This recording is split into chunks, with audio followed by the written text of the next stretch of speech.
Hello and welcome to Dental Studies Simplified. I am Dr. Ankita Kotecha and today's topic is how to record gingival enlargement. In this video we will discuss Ingalls classification or index for recording the gingival enlargement.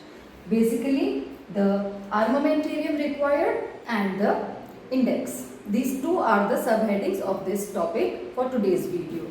Armamentarium for recording gingival enlargement is very basic, a mouth mirror and a calibrated periodontal probe. An Ingalls classification or index given by Ingalls in the year 1999 has 5 grades, grade 0 to grade 4, where grade 0 is no overgrowth, which is similar to a normal gingiva, and grade 4 represents severe overgrowth or enlargement. We will discuss each of the grade in detail now. So first we will begin with grade 0. Grade 0 is no overgrowth, which is very similar to ordinary or normal gingiva. There is presence of stippling and granular surface minimum or nil. Probing depth is a normal sulcus depth. The papilla, the tip of the papilla is knife edged. That is, all the features are of normal gingiva. These are the main features of grade 0. Knife edge papilla, sulcus depth, a normal sulcus depth present. Contour is concave or straight, but yes, not altered till now. This is grade 0.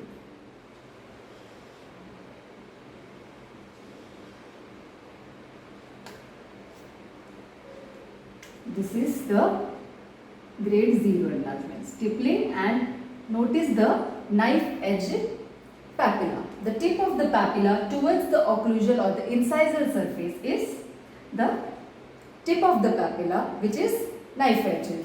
Clear? Now we will discuss grade 1.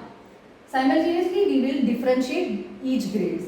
When this is no overgrowth, this is early overgrowth.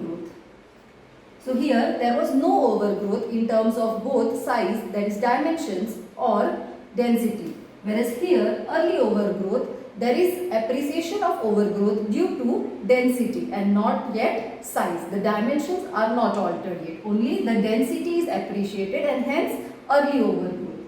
So density associated overgrowth. Clear?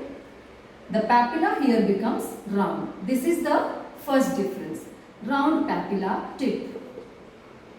Sulcus depth less than 3 mm and the contour is still concave or straight. No alterations in the contour of the papilla.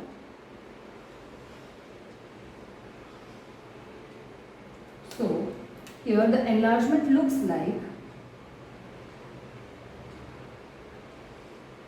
this. Stippling increased, the granular surface is now appreciated, and notice this round edged papilla.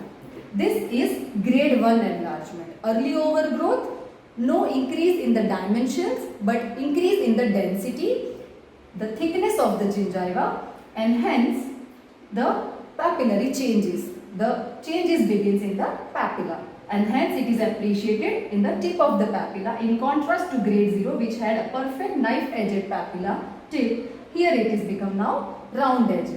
Okay. Coming to grade 2, which is moderate enlargement. So increase in the terms of size and density both. Please mark, increase in the size begins from grade 2. And so we will have an additional feature from grade 2 onwards, which is buccolingual dimension. Till now there was increase in the density, but now the size will also increase henceforth. So a new feature, buccolingual dimension, is added.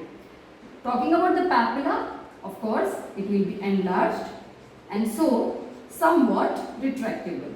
Please remember, this point is going to change in the subsequent grades. Now it is somewhat retractable. Pocket depth, which was less than 3 mm, now becomes less than 6 mm.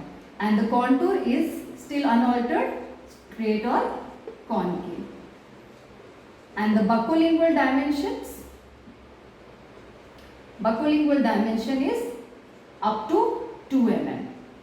I will tell you how to measure the buccolingual dimension. For now, the enlargement looks like this. That is moderate enlargement. This is the enlarged component. Clear? And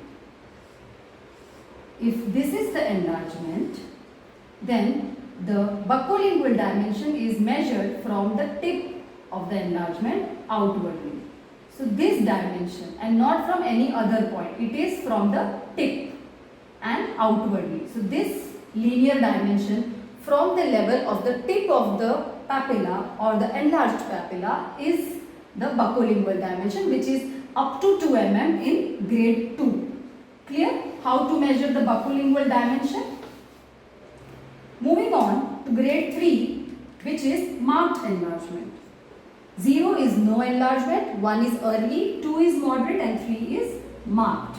Here comes the new feature, encroachment.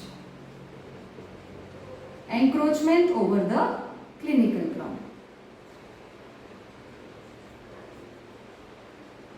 Papilla enlarged, but now because of the increased enlargement, papilla is now clearly retracted. This is the difference between grade 2 and grade 3. The first difference. Clearly retractable, pocket depth increased to greater than 6 mm. Now the contour changed to convex and the buccolingual dimension is now more than or equal to 3 mm. The enlargement looks like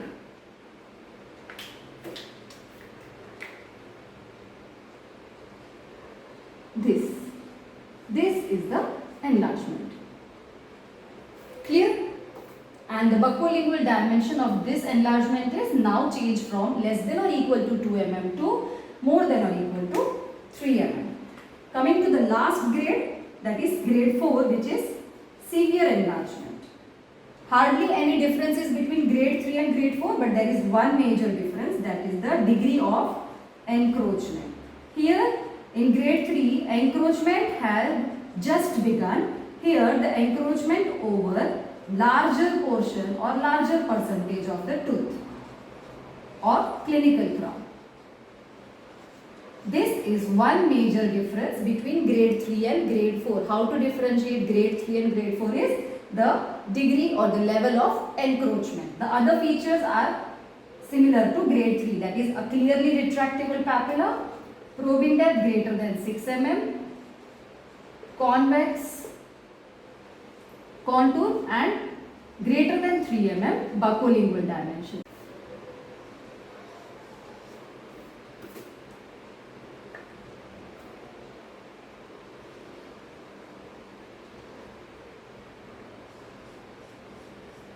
This is the degree of encroachment in case of severe enlargement.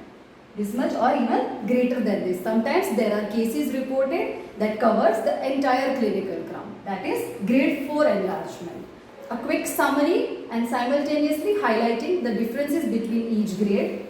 Between 0 and 1, no overgrowth and early overgrowth. The change in the papilla. From knife-edged to round papilla. See the difference here. And sulcus depth has changed to less than 3 mm. No changes in the contour and no buccolingual dimension. Clear?